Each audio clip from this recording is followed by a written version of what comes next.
Et salut! Alors on se retrouve pour ce premier tuto vidéo de la cabane. Donc on va passer à la recette juste après. Mais d'abord un petit mot sur ce que c'est la cabane, quel est le projet, en quoi ça consiste. Donc l'idée est toute simple, c'est apporter tous les ingrédients pour pouvoir faire ces produits d'hygiène et d'entretien soi-même pour au moins un mois. Donc en résumé, ça permet de faire beaucoup d'économies, c'est bien meilleur pour l'environnement et ça apporte une certaine zénitude. Waouh! Donc en tout cas, merci à tous ceux qui ont déjà soutenu le projet, ça fait vraiment plaisir. Et puis tous ceux qui vont le soutenir par la suite, merci beaucoup de m'aider à faire vivre ça. Ça me fait vraiment plaisir, je suis super content de pouvoir mettre ça en place. Je suis hyper content. Donc merci beaucoup en tout cas. Si jamais vous avez envie de faire un super cadeau à votre maman, pensez aux mamans. C'est une bonne idée d'acheter une petite box découverte naturalaise. Donc je vous laisse checker sur le site en description ou en bio Instagram en tout cas. Vous pourrez voir les petits produits, c'est plutôt sympa, ça fait plaisir. Bon, on va passer à la recette maintenant. Qu'est-ce qu'on va voir aujourd'hui? Tout simplement des petites pastilles de lessive. Donc c'est tout simple, ça fait des petits cubes. On va voir tout de suite la recette, comment ça se passe. Donc pour ça, il vous faut quelques ingrédients. Il vous faut 25 grammes de savon de Marseille. Ensuite, il vous faut environ 12-15 millilitres de vinaigre d'alcool, vinaigre ménager. Et ensuite, il vous faut une cuillère à soupe de bicarbonate de soude. Bon allez, zébardi, on part sur la recette. Transition cuisine. Voilà, alors comme vous le voyez, du coup, on a notre petit savon d'ici, juste ici, bon savon de Marseille naturel original. Ensuite, on a le petit vinaigre d'alcool, vinaigre blanc. Notre bicarbonate de soude, ouais, il n'y en a pas trop, je sais, il n'y en a pas du tout trop. La petite râpe pour justement râper le savon, très important. Vous pouvez aussi acheter du savon en copeaux. Et puis le petit pack à glaçons pour pouvoir mettre les petits cubes, la petite pâte que ça va faire. La petite balance pour peser, bien sûr. Voilà.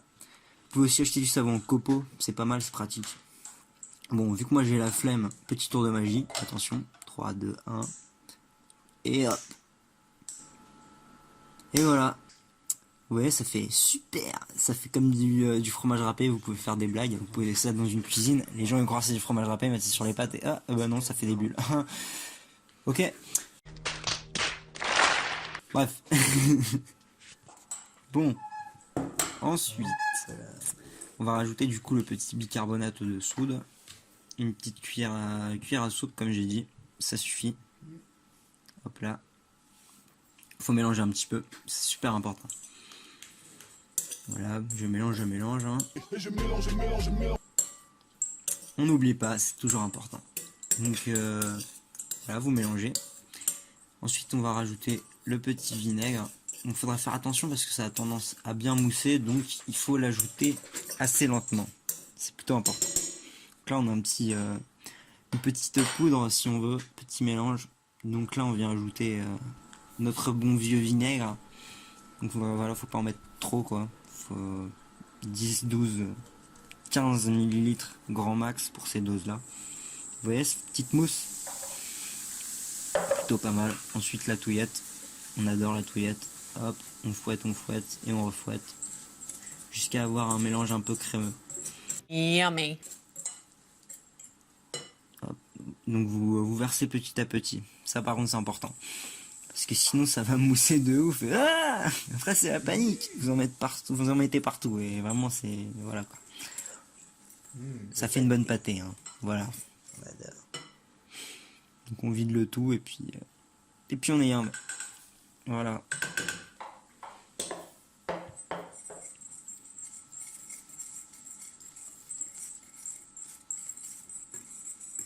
Vous fouettez le tout comme il faut, hein, c'est important. A few moments later. Voilà, une fois que vous avez votre bonne pâte, regardez, il faut que ce soit un petit peu crémeux, un petit peu pâteux, comme on aime. Voilà. Quelle texture, ça peut se rapprocher, bah, un petit peu pâte à gâteau, des choses comme ça, quoi. Hein. Voilà, ensuite vous mettez dans votre petit bac à glaçons, tout simplement. Et puis ça va faire des petits tubes, hein, bien sûr. Donc voilà, faut pas en mettre trop non plus. Mais voilà quoi, l'idée c'est de remplir quelques cubes pour ensuite les mettre au réfrigérateur. Donc vous pouvez mettre au frigo et attendre du coup assez longtemps, au moins 24 à 48 heures. Sinon vous le mettez au réfrigérateur, ça va refroidir beaucoup plus et ce sera prêt avant. Transition cuisine. Bon, du coup vous avez vu, c'est plutôt rapide, ça prend à peu près 5 minutes à faire, c'est vraiment simple. Donc et puis ensuite vous pouvez mettre ça, vous laissez refroidir au réfrigérateur pendant au moins une nuit si ce n'est plus. Puis ensuite vous pouvez mettre ça dans un petit pot tranquillou, laissez-le au frais, c'est toujours bien, au frigo tranquillement. Ensuite dès que vous en avez besoin, vous vous servez. Et puis voilà quoi, j'ai envie de dire, c'est plutôt facile et c'est vachement sympa à faire. Donc voilà, n'hésitez pas. Donc en tout cas merci d'avoir regardé cette vidéo. Si vous avez des questions ou des commentaires à faire, n'hésitez pas. Et puis à bientôt les petits potes.